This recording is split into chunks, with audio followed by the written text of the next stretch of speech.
Balamusizaako nnyo mwenna nate ne mbaniriza mu katabo kaffe Ssinga obadde ggwe. Kansabe era nsuubire nti mwatandise okweteeka mbigire by'omunyumya kussa ne baabanyumizaako.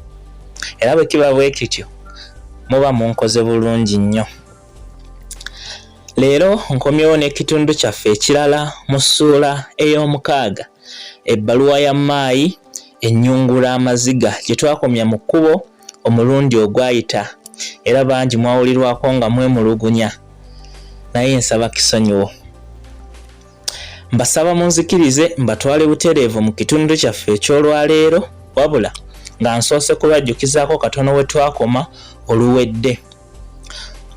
Mu kitundu ekyayita eky'essuula eno ey'omukaaga, oluvannyuma lw'akali amaggu okugaana essomero gye yali atwalibwa olwa maayi, yasigala ku wootannava n'asoma olusoma olwo mpaka bwe baawummula. Nga bawummudde baagunjawo enkola bo babiri ey'okukyalirigananga okwejjukanya mu bye baasoma oba okunyumyamu, era kino kyakolebwanga mu mpalo. Naye munnaffe akali amaggwa ng'amaze okutuukiriza oluwalo lwe, yatuuka ewaabwe n'alinda, wabula nga gw'alinda maayi tatuuka. Era kino kye kyamuwaliriza okusalawo addeyo mba maayi, wabula n'asanga ng'ennyumba eriko kkufulu, era teyayita n'adda ewaabwe. Nga wayiseewo ennaku era yaddayo n'asisinkana embeera y'emu, kwe kusalawo agende ku muliraano gw'abamaayi ababuuze. Era omukadde wa wano kwe kumuwa akabaluwa n'amutegeeza nti omuwala maayi ye yali akamuwadde okukawa munnaffe. Ekitundu ekyo twakiwunzika lake azze ewaabwe n'akabaluwa ke, wabula nga yeeraliikiridde ebiyinza okukabeeramu. Butereevu katweyongereyo n'ekitundu kyaffe eky'olwaleero mu ssuula ey'omukaaga, ebbaluwa ya maayi ennyungula amaziga. Nga ntuuse ewaka nayingira mu kisenge ne neesibira nayo nga saagala wabeewo n'omu antaataaganya, wabula nali naakatandika okukazingulula maama nampita wabweru njoze ebintu, era bwe ntyo ne nsooka nkakukulira mbikunta nfulume nkole ogwali gundagiddwa. Wakati nga ndi mu kwoza bw'obwongo nali nsigazizza butono ng'ebirowoozo bintawuka butawusi ng'ebirina omuyigwe birongoosa. Era nga ndi mu kwebuuza n'okuteebereza ebiyinza okubeera mu kabaluwa ke nali sinnasoma, essowaani yanva mu ngalo n'egwa yonna neeyatika. Era maama ataali mwekomommi mu nsonga za kukangavvula yali anoonyeza ow'embuya, wabula taata n'amukomya nga mpolerezanga bwe siyinza kuba nga nali nkikoze ngenderedde.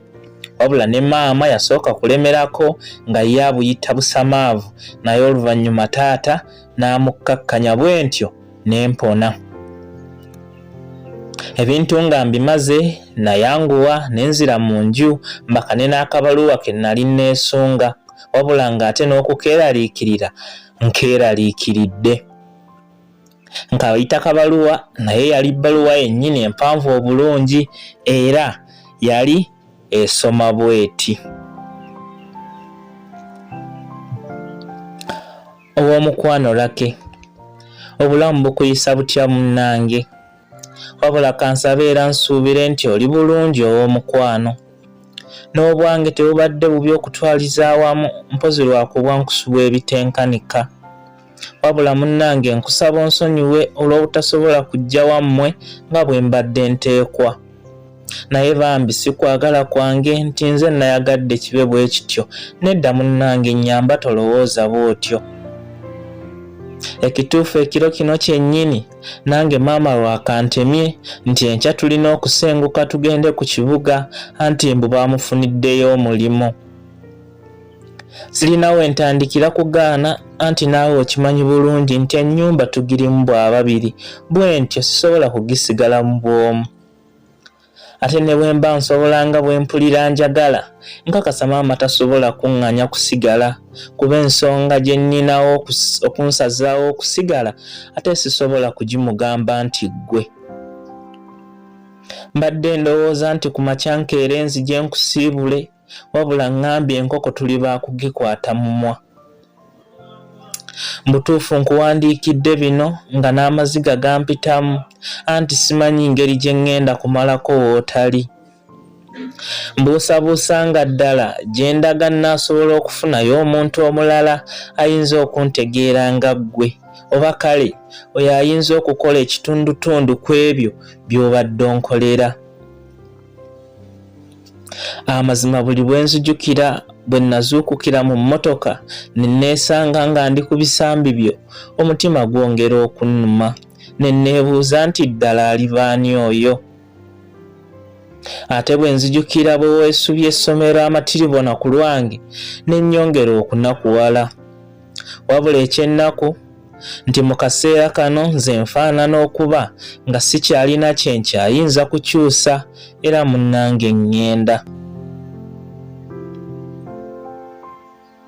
Naye wadde emibiri gyaffe gigenda kwawukana obutansobozesa kuddamu kukutereeza kitogi kya ssaati, nkakasa omutima gwange gwo ngulekedde ggwe gusigale naawe lubeerera. Erinnya lyo ndi wa kulyogeranga buli kiseera osanga linaŋŋumya. Nkusaba weekuume era onneekuumire munnange nga bw'onyiikira n'okusoma tumanya Mukama aliddamu n'atusisinkanya. Mu mbeera enzibu weekwase Mukama kuba ye buli mbeera agiyinza.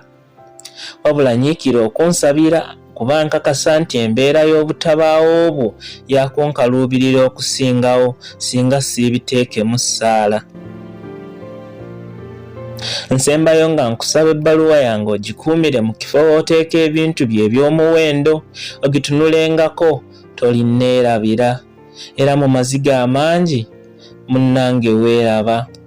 Nze yali owuwo kati owuwo era lubeerera aliba maayi swabula.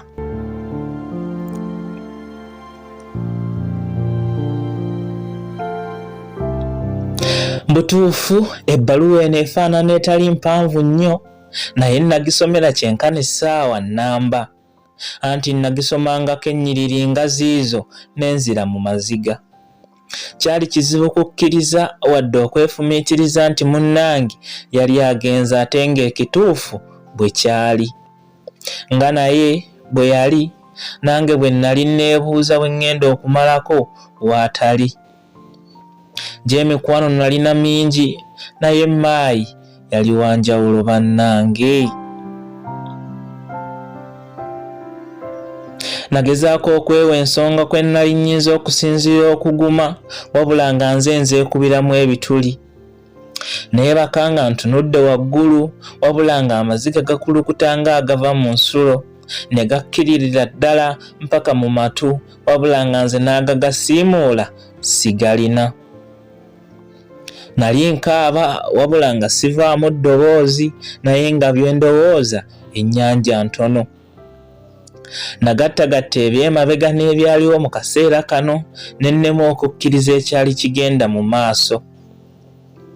Nali sizibiriza ng'amaaso gatunula wabula nga bye gatunuulidde byawukana ne bye nali ndaba. Nagiranga ne ngugumuka ng'abadde mu tulo ne mba ng'akendeeza ku birowoozo wabula nga kibaawo kaseera oluvannyuma ne nziramu buto. Nga wayise ennaku naddayo nkakasiza eddala oba munnange yali yanjabulira era okutuuka eyali ennyumba ng'eyolekera kufuuka kifulukwa. Nga n'omuddo gutandiikiriza okumera mu mulyango bwe ntyo ne nkakasa nti munnange yali yandekawo. Natandika okwejjusa omukisa gwe nadiibudde ogw'okuntwala ku ssomero ery'ebbeeyi olwa maayi eyali andesseewo mu kaseera kano, naye kuno kwonna nga kulinga okukaabira amata agayiise. Kale okwewala okulumwa emirundi emingi nasalawo ebyo mbiveeko, wabula nga n'engeri si nnyangu kuzuula. Saalina kyakukola mpozi okutuula nninda oluwummula luggweeko nzire ku ssomero ennaku enaawonera eyo. Nabeera ewaka nga nsoma ebitabo byange, wabula nga ebbaluwa ya maayi sigiwa nnaku 2 nga sigitunuddeemu, kuba kyokka ekirabwako kye nnali nsigazizza ku ye mpozi n'ebirowoozo ebiyitirivu. Ampuliriza omulungi. Bwe tutyo ne tuba nga tufundikidde ekitundu kyaffe eky'olwaleero eky'essula yaffe ey'omukaaga, ebbaluwa ya maayi ennyungula amaziga. Bw'etyo bw'ebadde mpaka omulundi omulala era bwe tunaakomawo n'ekitundu kyaffe ekirala mu ssuula ey'omusanvu w'otannava. Atakuumira mpeera abankuumire, mubeere bulungi, mweraba.